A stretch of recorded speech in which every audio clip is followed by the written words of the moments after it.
Papel do DPO, como eu tinha dito, um deles que é essencial é o canal de comunicação que ele deve exercer e criar junto ali, ou melhor, para que seja uma ponte entre o controlador, o titular de dados e a NPD. O DPO ele acaba ficando nesse centro, né, equilibrando e trazendo informação para essas três frentes. Então, o titular de dados, quando ele quer saber alguma informação a respeito daquela empresa, sobre seus dados, ele vai se reportar ao DPO. A autoridade nacional quer alguma informação da empresa, se reporta também ao DPO.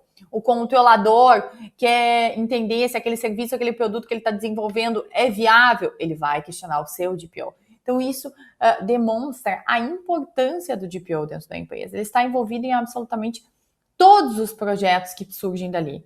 Eu preciso entender que, antes de pensar em um projeto em si, eu também tenho que pensar na parte de proteção de dados daquele projeto. Não adianta eu só pensar, vou lançar um clube de fidelidade aqui na empresa X. Sim, mas eu pensei na proteção de dados a respeito desse clube de fidelidade, como é que vai ser feito, o que eu vou gerenciar de dados e tal.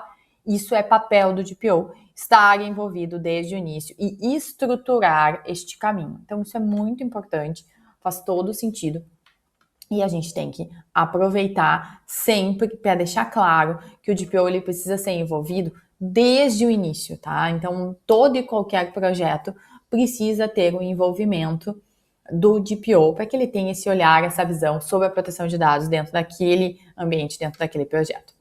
Além disso, o DPO ele também adota providências e presta esclarecimentos sobre os tratamentos de dados perante a NPD, por exemplo, e os próprios titulares, esclarecendo que tipo de tratamento de dados é feito, quais dados são coletados, qual o período de duração daquele tratamento de dados. Tudo isso eu preciso esclarecer, muito embora isso já tenha que estar previsto nas políticas de privacidade da empresa, em eventuais termos de uso, quando eu tenho uma plataforma, né, com login, com acesso, que eu utilizo aquela plataforma, eu tenho que ter tudo isso. E o DPO vai esclarecer eventuais questionamentos ou eventuais dúvidas que tratem do tema de proteção de dados pessoais.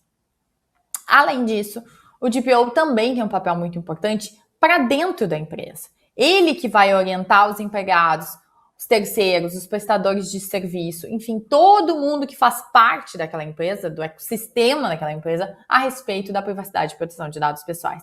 Ele que vai treinar, ele que vai passar orientações, ele que vai passar, muitas vezes, materiais de esclarecimento a respeito da LGPD, vai passar um passo a passo de atendimento, por exemplo, para um saque, para ouvidoria, para central de atendimento ao titular de dados. Ele que estrutura todos esses canais e principalmente os canais que têm interação com clientes. Além de, obviamente, todas as questões internas da empresa relacionadas ao RH, que também são essenciais e importantíssimas. Então, a gente sempre precisa avaliar a empresa, tanto da parte da porta para fora, com seus clientes, prestadores de serviços, terceirizados, do que for, mas eu não posso esquecer da minha necessidade, da minha importância da porta para dentro. Eu tenho ali, de fato, um impacto muito significativo de proteção de dados pessoais relacionados aos seus funcionários. Então, a empresa precisa ponderar, avaliar e entender que os funcionários também têm muitos dados pessoais tratados.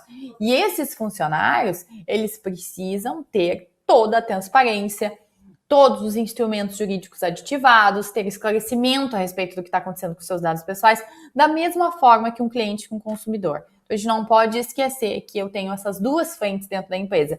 E, claro, se eu estou falando de uma empresa B2C, eu tenho um impacto muito maior com os clientes.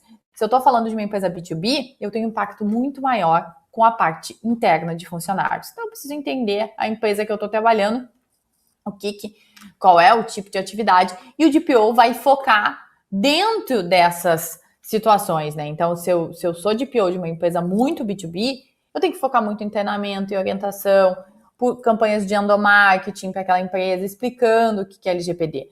Se eu estou numa empresa B2C, eu vou me focar muito mais em orientar as pessoas que têm o contato com o cliente final. Eu vou avaliar site, vou avaliar políticas, tudo isso precisa ser avaliado e muito bem pensado. Então, claro que depende do foco da empresa, eu vou ter um tipo de abordagem diferente, né, para cada uma delas.